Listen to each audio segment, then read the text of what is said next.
Hi guys, welcome to my channel. आज हम देखेंगे 2019 की science fiction horror movie vivarium.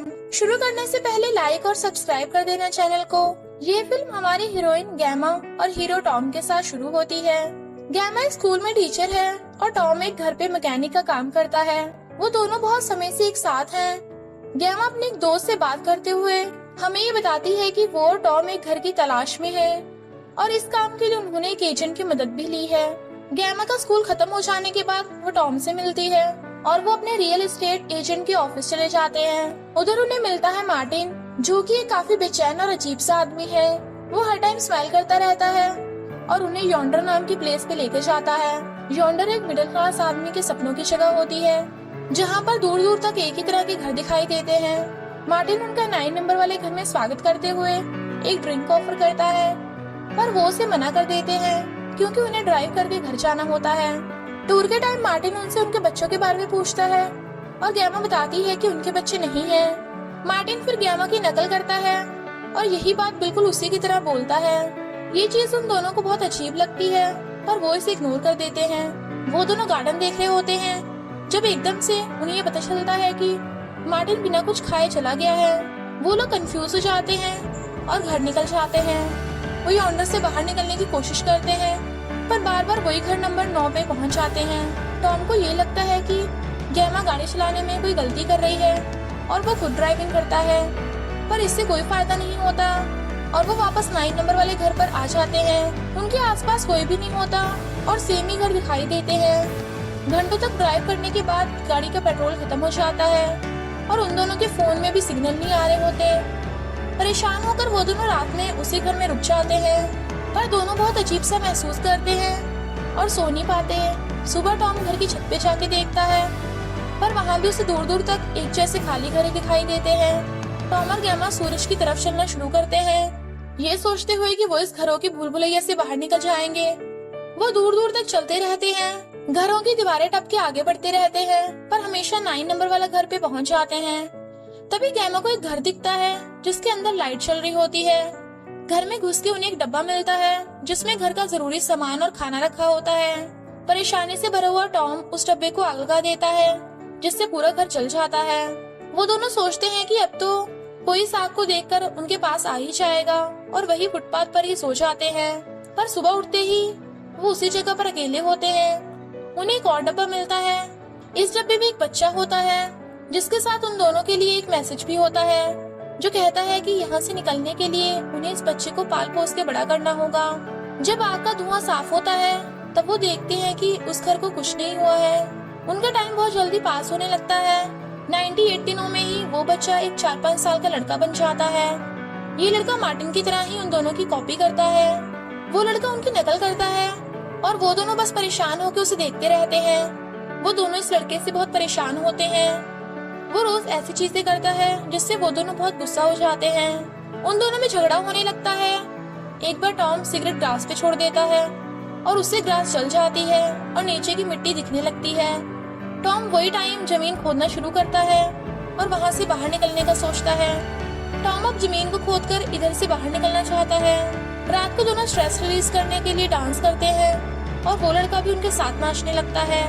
Gamma उसे बेड पे लेकर जाती है और लड़का उसे अपनी माँ बुलाकर गुड नाइट कहता है। गैमा उस लड़के की माँ बनने से इनकार कर देती है, जिसकी वजह से वो चिल्लाने लगता है। गैमा उसे चुप कराने की कोशिश करती है, पर वो लड़का टॉम की नकल करने लग जाता है। इन वजह से दोनों में झगड़ा होने लगता है और दोनों स्ट्रेस में रहते हैं। एक सुबह वो लड़का जोर से चिल्ला के उन दोनों को सुबह उठा देता है। गैमा टॉम से उसके गड्ढे के बारे में पूछती है, पर टॉम उसे बताने से इनकार कर देता है। आने वाले दिनों में स्थिति और भी बेटर हो जाती है। उस लड़के ने अब दोनों की बातें सुनना बंद कर दी थी और रात भर बैठ के टीवी देखने लगा था। परेशान होकर टॉम उसे गाड़ी में बंद करके छोड़ देता है। टॉम उसे मार के वहाँ से जाना चाहता था।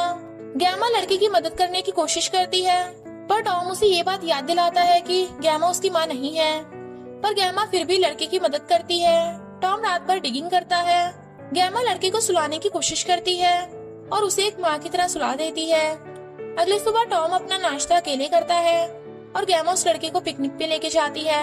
वो ये देखती है कि योंडर में हर बादल हमेशा एक जैसा ही दिखता है, जिससे उसे लगता है कि वो ही धीरे धीरे पागल हो रही है। एक दिन वो लड़का अचानक गायब हो जाता है। गैमा इस बात से बहुत परेशान होती है, पर टॉम को तो सिर्फ बाहर निकलने की चिंता होती है। गैमा उसे हर जगह ढूंढती है, पर वो लड़का कहीं नहीं मिलता।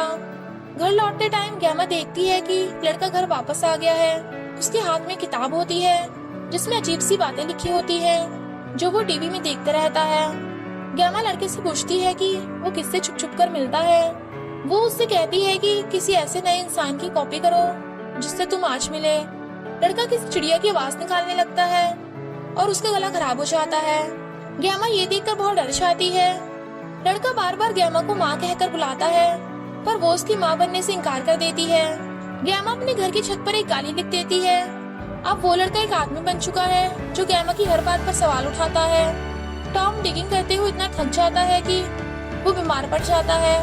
वो अपने आप को कमरे में बंद कर लेता है। गैमा टॉम के पास खाना लेके जाती है और उससे बात करने लगती है। वो उसे बताती है कि उसे अफसोस है कि टॉम ने उस लड़की को मारने नहीं दिया। वो लड़का घंटों घंटों तक घर से बाहर रहता है, पर वो किसी को नहीं बताता कि वो कहाँ जाता है। एक बार गैमा उसका पीछा करने की कोशिश करती है, पर जल्दी वो खो जाती है। पर उसे लगता है कि वो किसी भूल भुलैया में फंस गई है। टॉम अपनी बीमारी होते हुए भी खोता रहता है और बहुत दिनों बाद उसे कुछ नया मिलता है, किसी की डेड बॉडी। गैमा घर के बाहर खो जाती है। टॉम और उसे बस एक दूसरे की आवाज सुनाई दे रही होती है, पर बहुत कोशिश के बाद वो दोनों एक दूसरे को ढूंढ लेते हैं। घर पहुंचकर वो दोनों देखते हैं कि उस लड़के ने घर का ताला बंद कर दिया है, तो उन दोनों को रात गाड़ी में ही बितानी पड़ती है। टॉम और बीमार हो जाता है, तो गैमा उस लड़के से हेल्प मांगती है। लड़का ये कहता है कि टॉम बहुत जल्दी छूट जाएगा, पर ये नहीं बताता कि कैसे होगा। टॉम और गैमा पुराने अच्छे दिनों की बात करने लग जाते हैं। बात करते करते टॉम मर जाता है और गैमा उसके साथ में सो जाती है। जब वो उठती है तो देखती है कि वो लड़का एक बॉक्स लेकर आता है और वो टॉम की डेड बॉडी लेकर उस बैग में डाल देता है और फिर उसी गड्ढे में उसे फेंक देता है। अकेली गैमा अब अपनी रातें गाड़ी में बिताती है और लड़का घर पे कब्जा कर लेता है। एक बार जब वो अपने रास्ते पे जा रहा होता है, गैमा एक हथियार के साथ उस पर हमला कर देती है। लड़का एक अजीब सा जानवर बनकर फुटपाथ के अंदर भाग जाता है और गैमा उसका पीछा करती है और वो लड़के से मिलती है जो कि अब वापस एक बच्चा बन गया है। एकदम से वो अपने आप को एक अलग दुनिया में पाती है जहाँ पर लड़का एक टीनेजर बन चुका है। वो हर बार दूसरी दुनिया में ट्रैवल करती है, फिर एकदम उसे वापस घर भेज दिया जाता है। गैमा मान चुकी है कि वो पागल हो गई है और अब उसकी जिंदगी उसके हाथों से छूट रही है। एक दिन वो लड़का गैमा को एक बॉडी बैग में डालना शुरू कर देता है। गैमा एक आखिरी बार उसकी माँ होने से इनकार कर देती है और लड़का बैग को बंद कर देता है। गैमा की मौत हो जाती है और वो गैमा दफना देता है। वो गाड़ी में पेट्रोल भरता है और योंडर से बाहर निकल जाता है। वो वापस उस रियल एस्टेट एजेंट के ऑफिस जाता है जहाँ पर टॉम और गैमा शुरू में गए थे और वहाँ पर उसे एक बुढ़ा मरता हुआ मार्टिन मिलता है। मार्टिन अपना नेम टैग लड़के को देता है और वो मार्टिन की बॉडी को दफना देता है। लड़का मार्टिन की जगह लेता है और नया रियल एस्टेट एजेंट बन जाता है और योंडर का सपना अपने अगले कस्टमर को बेचने के लिए तैयार हो जाता है। दी एंड।